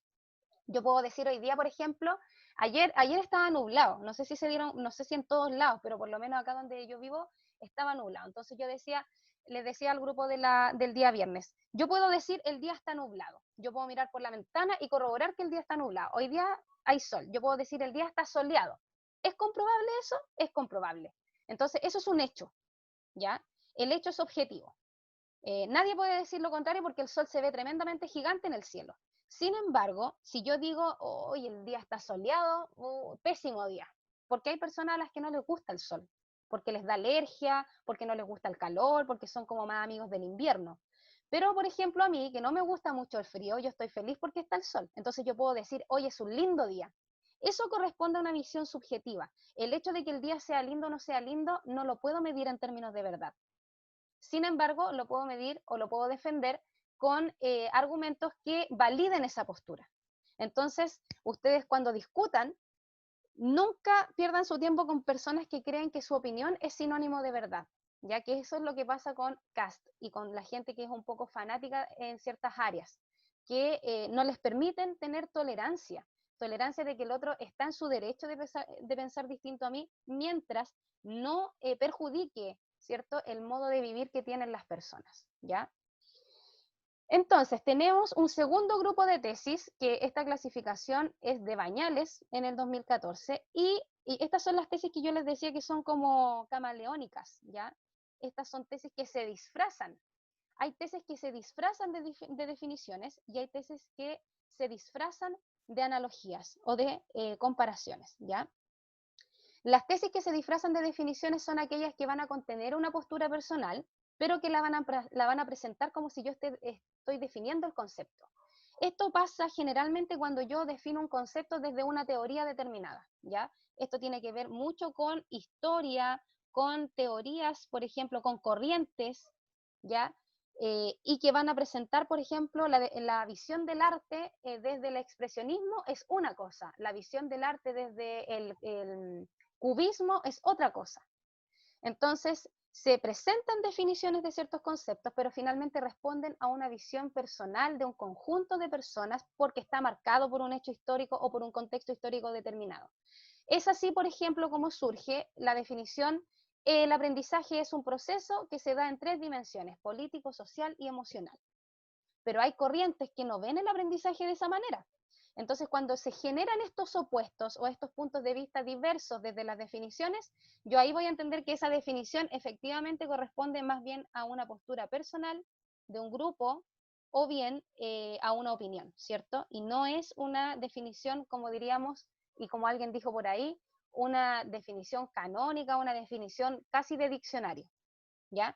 Entonces, el amor es una enfermedad contemporánea que afecta a la sociedad, ¿cierto? Esta es una definición que incluso podríamos considerar un poco filosófica, catastrofista, pero son definiciones, si ustedes se fijan, son opiniones disfrazadas de definición. ¿Cómo me voy a dar cuenta para diferenciarlas?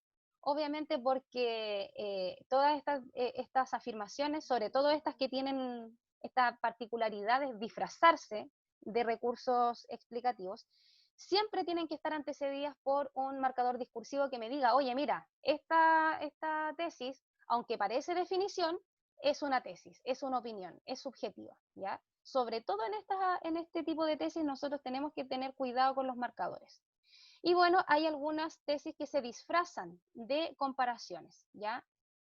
Por ejemplo, las religiones, al igual que los partidos políticos, son instituciones de control.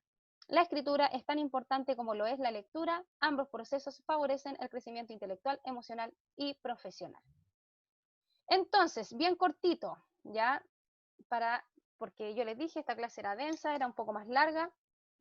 Vamos por el chat clasificando las siguientes tesis. Ya ustedes me van a decir a qué tipo corresponde. La primera, que dice: los profesores de enseñanza básica saben menos que los profesores de enseñanza media. ¿Qué tipo de tesis creen ustedes que está presente ahí?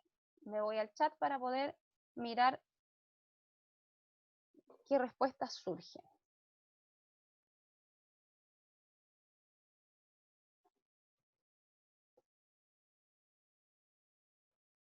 ¿Qué tipo de tesis creen ustedes que surge de aquí?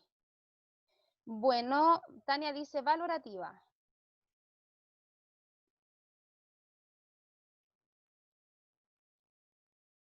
Quizás.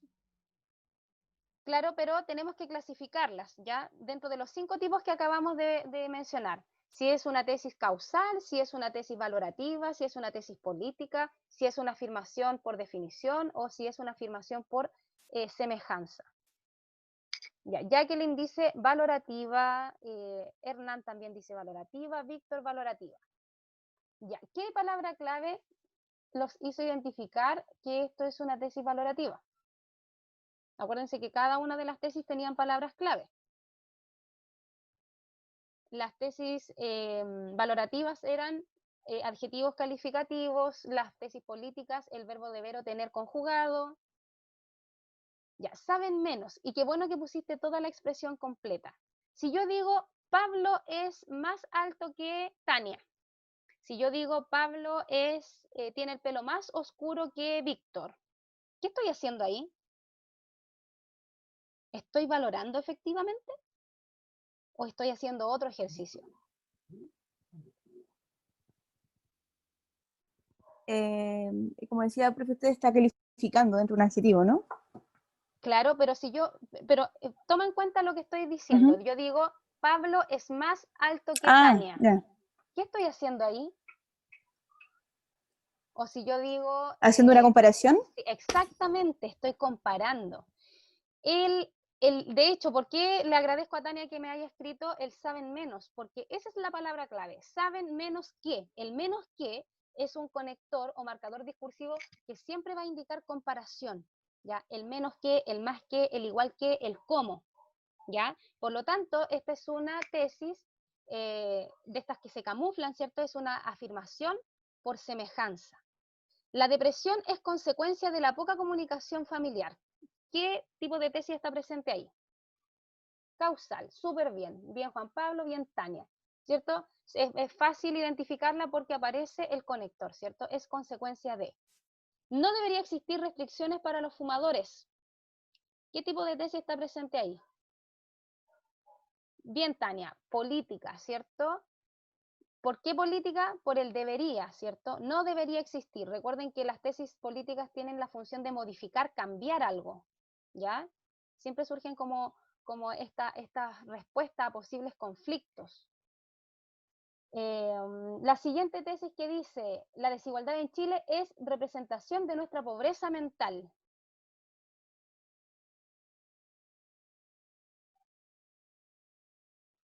Ya, hay varios que dicen que es valorativa, causal, dice Víctor.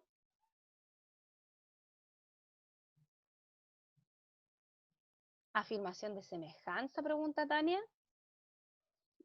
Vamos leyendo entonces de nuevo. La desigualdad en Chile es representación de nuestra pobreza mental. Vamos a ir ahí despejando. ¿Por qué no puede ser causal? Porque no hay ningún conector de causalidad o de consecutividad. Entonces esa la vamos a eliminar. ¿Cuál podría ser? Podría ser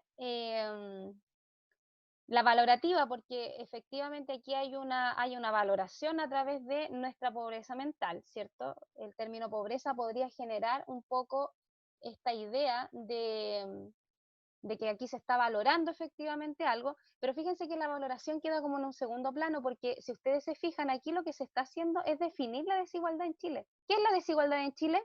Es representación de nuestra pobreza mental. Es una forma muy fácil de poder reconocer cuando una tesis tiene forma de definición, es hacer la pregunta ¿qué es? ¿Qué es el concepto? Y si la respuesta es lógica, entonces nos vamos a dar cuenta que estamos frente a una definición. La desigualdad en Chile es representación de nuestra pobreza mental. Efectivamente aquí como que colindan dos tipos de tesis, ¿ya? Pero prevalece la afirmación por definición, ¿ya? Y por último, es inmoral que se enseñe sexualidad en los colegios. ¿Qué tipo de tesis creen ustedes que es esa?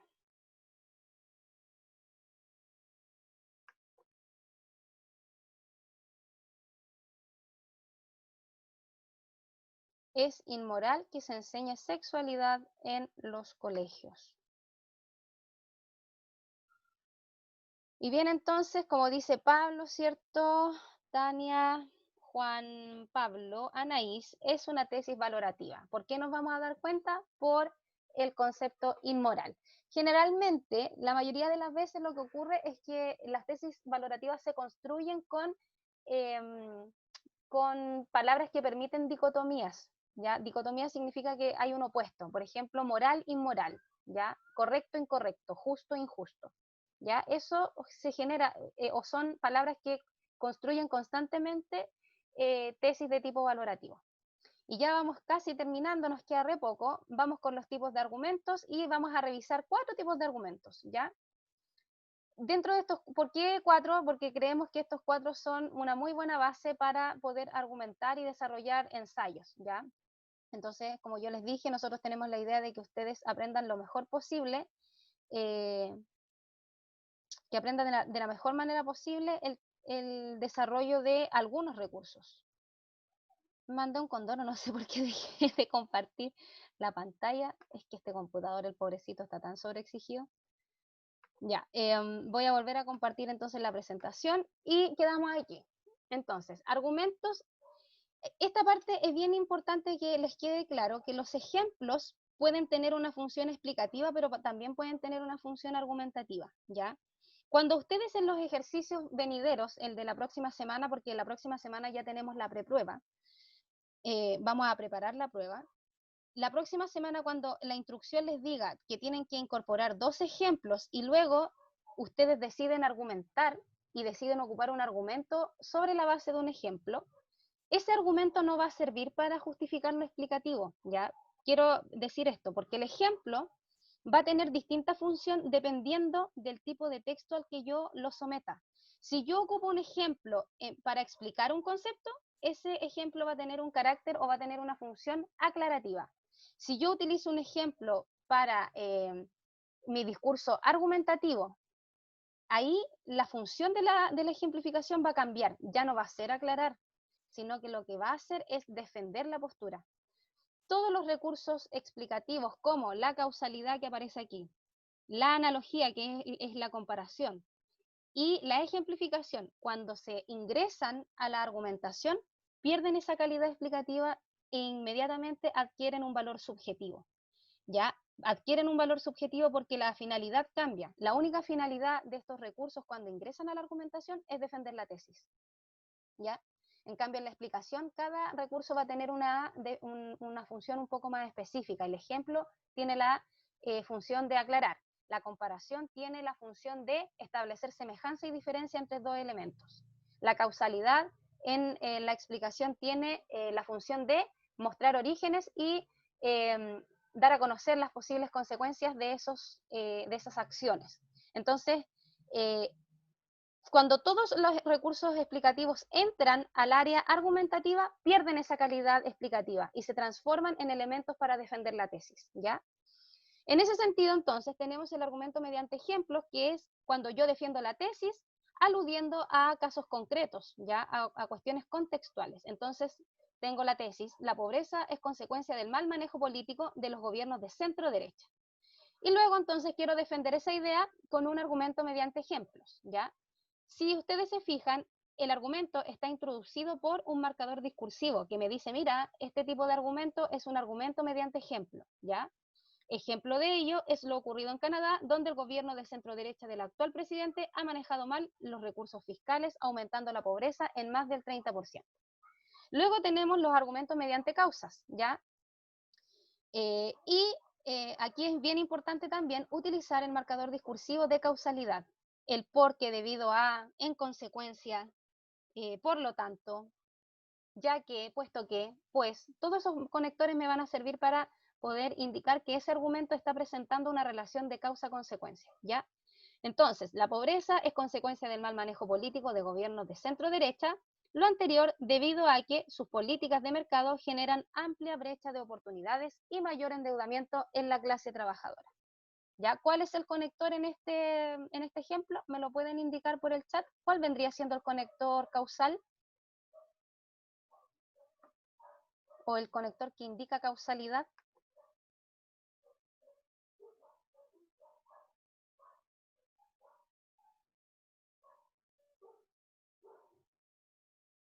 Estamos analizando, no, es que consecuencia vendría siendo la tesis, ¿ya?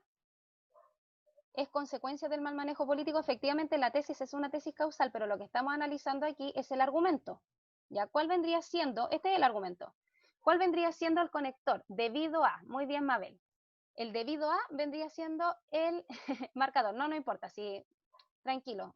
Nos podemos equivocar todavía. Después, cuando ya nos enfrentemos a la prueba, hay que evitar los errores. Entonces, argumentos mediante autoridad. ¿Ya? Estos argumentos son súper visibles, de hecho en publicidad se utiliza mucho, pero nos vamos a dar cuenta que la mayoría de ellos son falacias. ¿Ya? El argumento mediante autoridad lo que hace es utilizar la imagen de alguna autoridad temática. ¿Qué significa una autoridad temática? Si yo estoy hablando, por ejemplo, no sé, a ver, estoy hablando, por ejemplo, de la mala educación en Chile, y quiero validar mi argumento con una autoridad, yo podría, por ejemplo, utilizar, no sé, al presidente del colegio de profesores. Podría utilizar el Ministerio de Educación. Podría utilizar a un académico importante de la Universidad de Chile que habla sobre educación. Siempre la autoridad tiene que ser una voz autorizada y válida para la comunidad de la disciplina sobre la que yo estoy hablando. Si yo pongo, por ejemplo, que fue lo que ocurrió cuando recién empezó el Transantiago. Yo no sé, bueno, aquí igual hay algunas personas que son chicas y que probablemente ni sé si se acuerdan cuando empezó el Transantiago. Hay otras que somos un poco mayores y que podemos acordarnos cuando partió. Ya, ¿se acuerdan de Zamorano? A eso quería llegar. Gracias, Pablo. Efectivamente, ¿se acuerdan que cuando recién empezó el Transantiago, cuál era el rostro visible del Transantiago? Iván Zamorano. ¿Por qué creen ustedes que eligieron a Iván Zamorano para promocionar el Transantiago? ¿Porque era bonito? ¿Porque era conductor de buses?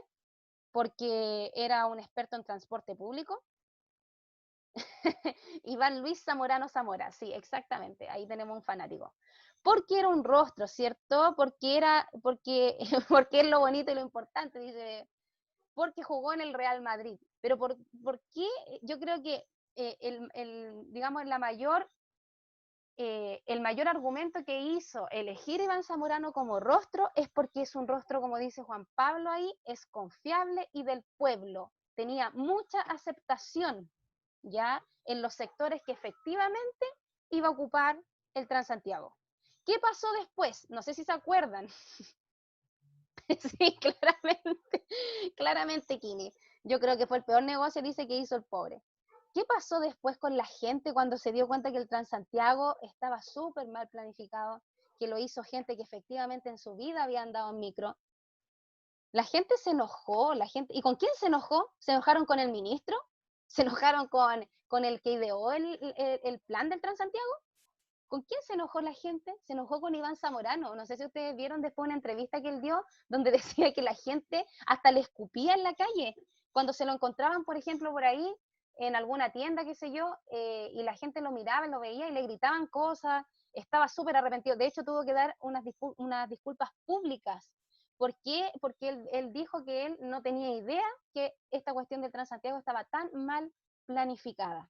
Entonces, eso pasa. Si ustedes se fijan, eso se transforma en una falacia. ¿Por qué? Porque la persona que está encargada de ese rostro, ¿verdad? Que estaba encargada de guiar esa idea, no tenía nada que ver, disciplinariamente hablando, con el tema.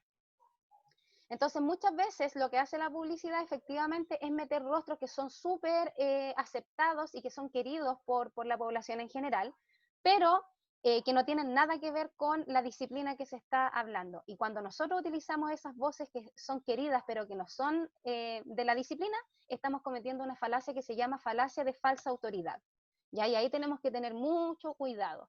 Sin embargo, cuando nosotros, por ejemplo, incorporamos a una persona que tiene que ver con la disciplina y que es una persona respetada desde el área disciplinaria, estamos al otro lado y ahí sí podemos decir que es un argumento mediante autoridad. ¿Ya? Por eso que en el ejemplo dice, la pobreza es consecuencia del mal manejo político de los gobiernos de centro-derecha, y dice, la premisa antes dicha se sustenta con lo que señaló el economista y cientista político Harold Sandoval, para quien la centro-derecha y su poder ejecutivo han dañado la economía de la clase más desprotegida. Si se fijan ahí, entonces se tira el currículum completo de Harold Sandoval para validar, ¿ya?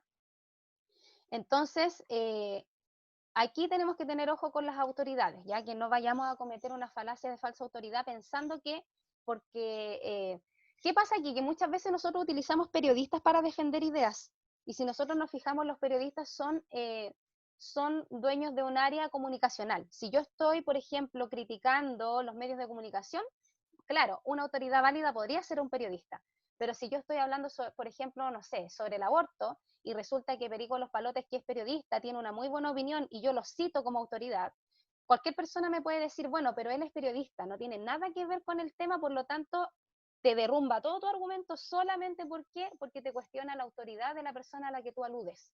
Entonces, por eso que es importante para la unidad número 3, escoger de muy buena manera las fuentes, ya que las autoridades que yo vaya a elegir como fuentes para sustentar mis argumentos sean realmente autoridades válidas, ya que estén, digamos, como visadas por mi área disciplinaria, ¿ya? Y eso tiene que ver también con un proceso de investigación que tienen que tratar de elegir las mejores fuentes. Por eso que yo siempre recomiendo trabajar con Cielo, con Redalic, porque son fuentes que siempre pasan por una comisión. Todos esos artículos que publican en la Cielo y en la Redalic son artículos que pasan por un filtro de 4 o 5 investigadores antes de ser publicados. Entonces, claramente existe una validación. Y por último tenemos el argumento mediante analogía, que no es otra cosa más que argumentar con comparaciones. ¿Ya? Entonces tenemos la misma tesis que hemos dicho todo este rato, y la vamos a defender entonces con la siguiente idea.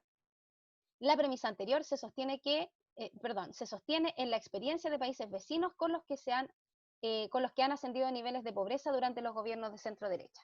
Entonces se compara, ¿verdad?, el tema del mal manejo político de la centro derecha con una situación puntual que tiene que ver con los países vecinos. Cuando se generan comparaciones, entonces también podemos hablar de argumentación, siempre y cuando defiendan una idea. Y las evidencias, ya lo dijimos, son aquellas fuentes que me van a servir para otorgar validez a los argumentos. Tenemos que hay varias formas de generar ciertas evidencias, ¿ya? Por ejemplo, cuando yo cito, ¿cierto? Las citas de personas famosas o de expertos. Esto es muy típico de los trabajos, ¿cierto? Poner una cita antes o poner una cita durante la argumentación. Y es muy importante, por lo que dice Rodríguez acá, la fuente siempre va a otorgar credibilidad al argumento y al escritor, por cierto, ¿ya? Eso te da como seriedad. Y como lo hicimos en la clase pasada, va a quedar en el aula virtual entonces una tareita en torno a la escritura argumentativa, ¿ya? Yo leí los 9 trabajos que se subieron al aula virtual en el foro. Entonces, las personas que ya hicieron la tarea de explicación, se les va a hacer muy fácil porque tienen que ocupar el mismo concepto. Por ejemplo, en la tarea que revisamos hoy día al inicio de la clase, se utilizó el concepto de planificación, ¿ya? Entonces, esa persona que utilizó el concepto de planificación, ahora tiene que generar una opinión sobre la planificación, ¿ya?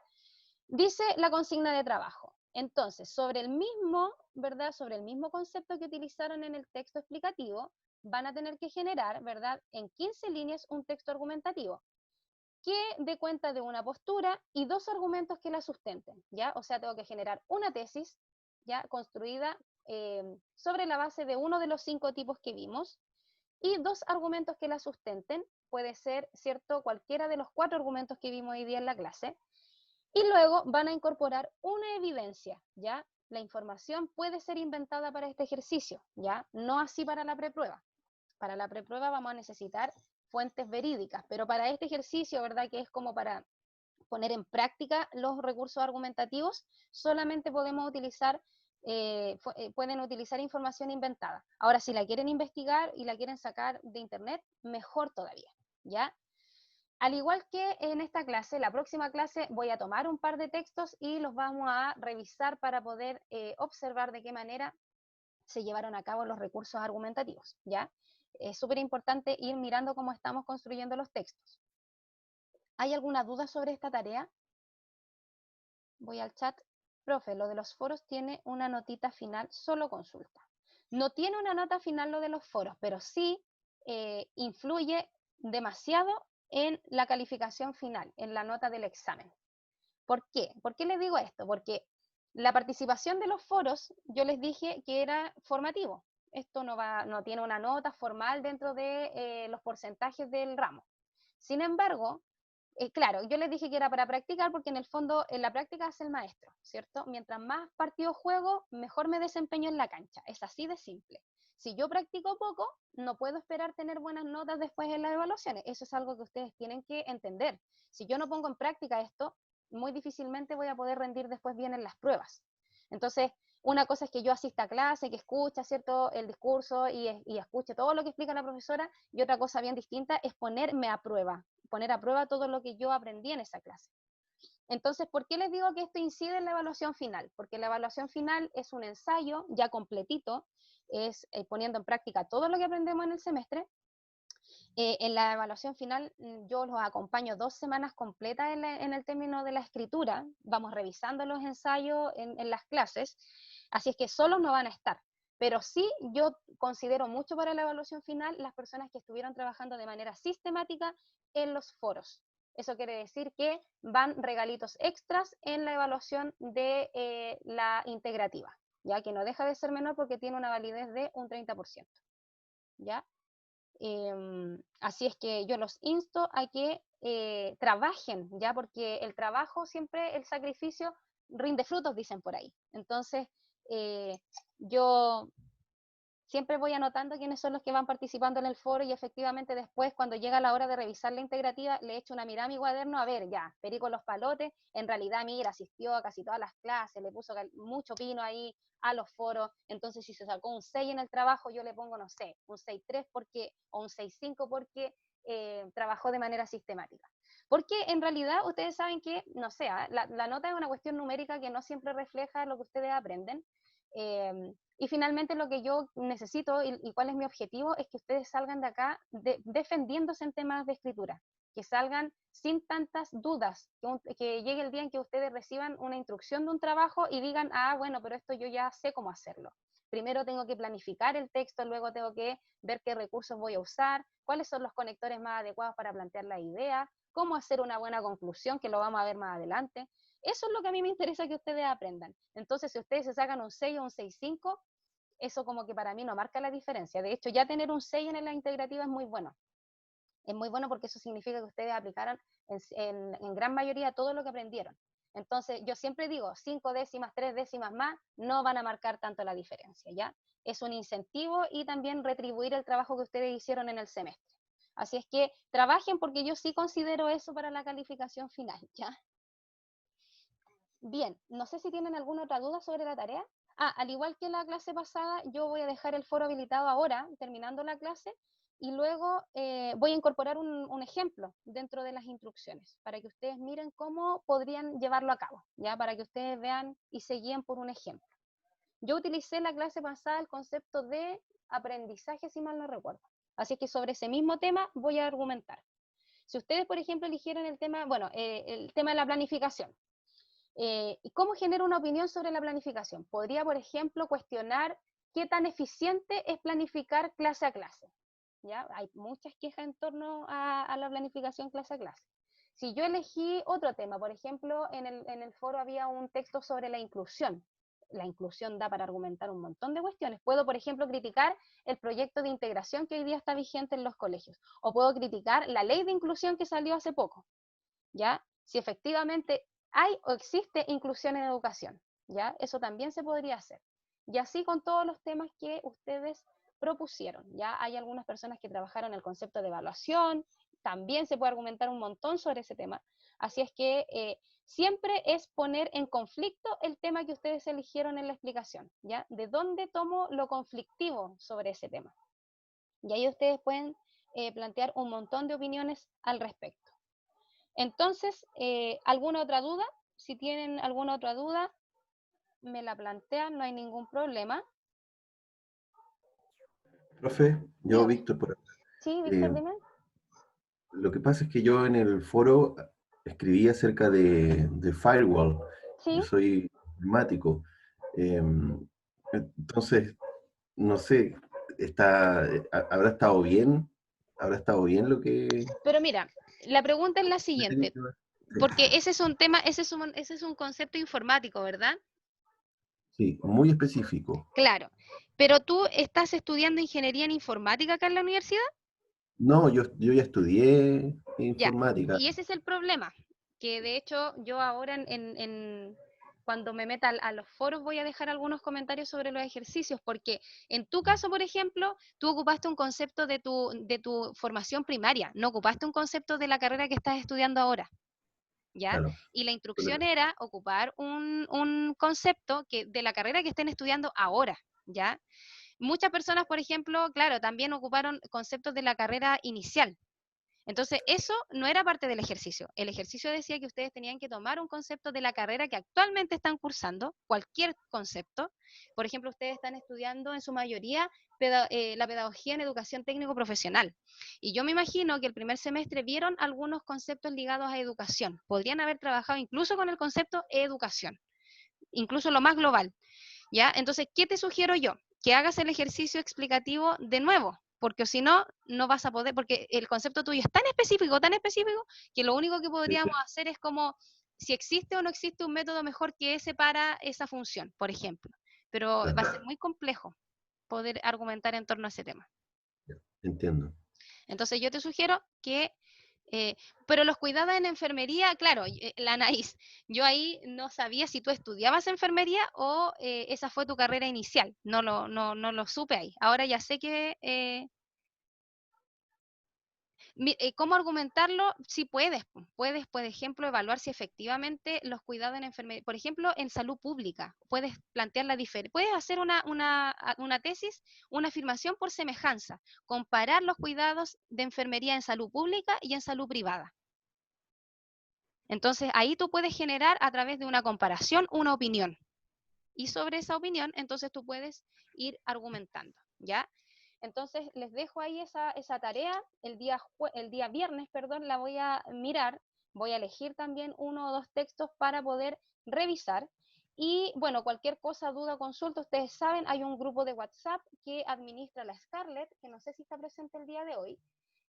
Sin embargo, ustedes pueden plantear las preguntas en ese grupo y luego ella, que es la persona que administra el grupo, me las hace llegar a mí y yo les puedo resolver mucho más rápidamente por el WhatsApp todas sus dudas, ¿ya?